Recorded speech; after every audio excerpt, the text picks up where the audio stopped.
সুপ্রিয় শিক্ষার্থী বন্ধুরা, আমরা হিসাব বিজ্ঞান আর্থিক বিবরণী হচ্ছে কর, কমিশন এবং হচ্ছে তোমার ভ্যাট সংক্রান্ত গুরুত্বপূর্ণ কিছু অঙ্ক নিয়ে হাজির হয়েছি। আজকে আমরা একটা করের অঙ্ক সমাধান করব। আমরা দেখতেই পাচ্ছি একটি ফার্মের নিট মুনাফা বলে দেওয়া আছে 18,750 টাকা। নিট মানে কর পরবর্তী মুনাফা, আমাকে বলে দেওয়া আছে 18,750 টাকা এবং করের হার দেওয়া আছে 37.5%। আমাকে জানতে চেয়েছে কর পূর্ব মুনাফা কত। তা আমরা তো জানি না কর পূর্ব মুনাফা কত। মনে মনে আমি কর পূর্ব মুনাফাটাকে আমি কর পূর্ব লাভকে আমি মনে মনে কত ধরবো, 100 টাকা ধরবো। প্রশ্নে বলে দেওয়া আছে করের হার হচ্ছে 37.5, তাহলে পরবর্তী কত হবে?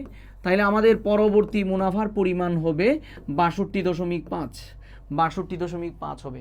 কর পূর্ব মুনাফা হচ্ছে 100, করের পরিমাণ 37.5, তাহলে কর পরবর্তী মুনাফা হচ্ছে 62.5। আমাকে প্রশ্নে একটা ইনফরমেশন দেওয়া আছে কর পরবর্তী মুনাফা, তাহলে 18,750 টাকা। তাহলে আমরা একটা স্লোগান জানি, যা দেওয়া আছে তা দিয়ে ভাগ। তাহলে যা দেওয়া আছে কত আছে, 62.5 আছে, যা বের করতে হবে তা দিয়ে গুণ। আমাকে জানতে চেয়েছে পূর্ব মুনাফা কত, আমরা পূর্ব মুনাফা 100 ধরেছি।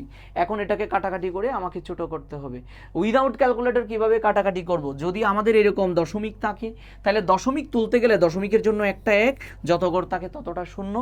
আমরা মনে করব আমাদের দশমিকটা নাই, এই দশমিক আমরা নাই মনে করব, তাইলে আমাদের 625। এখন এটাকে 25 দ্বারা কাটা যাবে, 25 দ্বারা কাটলে 4 বার, এটাকে 25 দ্বারা কাটলে 25 25 625 কেটে দিলাম, 25 25 625। এখন আমরা চাইলে 25 দ্বারা এটাকেও কাটতে পারি।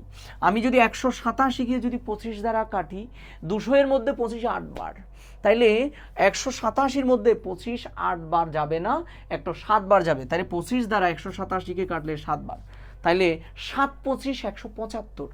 তাহলে 187 থেকে 175 চলে গেলে থাকে হলো 12, তাহলে 12 এর পাশে যদি আমি আরেকটা 5 বসাই তাহলে হচ্ছে 125। তাহলে আমি 25 দ্বারা যদি 125-কে কাটি তাহলে হচ্ছে 5 বার, 5 25 125, ওই শূন্যটা দেখে দেখে বসাই দিলাম। তাহলে আমাদের কাটাকাটির পর্ব শেষ। এখন উপরে আছে কি কি দেখো, 750, 4 এবং 10 আছে।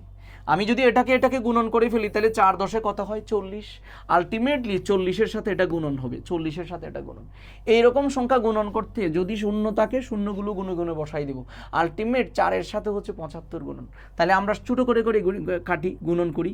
4 5 20-এর শূন্য, হাতে আছে কত 2, তাহলে আমরা পাচ্ছি 4 7 28, 28 2 30, অ্যান্সার হচ্ছে 3000 টাকা। আশা করি সবাই বুঝেছেন। এরকম মজার মজার ভিডিও পেতে চোখ রাখুন আমাদের আইডিয়া বিশ্ববিদ্যালয় ভর্তি কোচিং পেজে আর আমাদের ইউটিউব চ্যানেলে। ধন্যবাদ সবাইকে। 30,000 টাকা।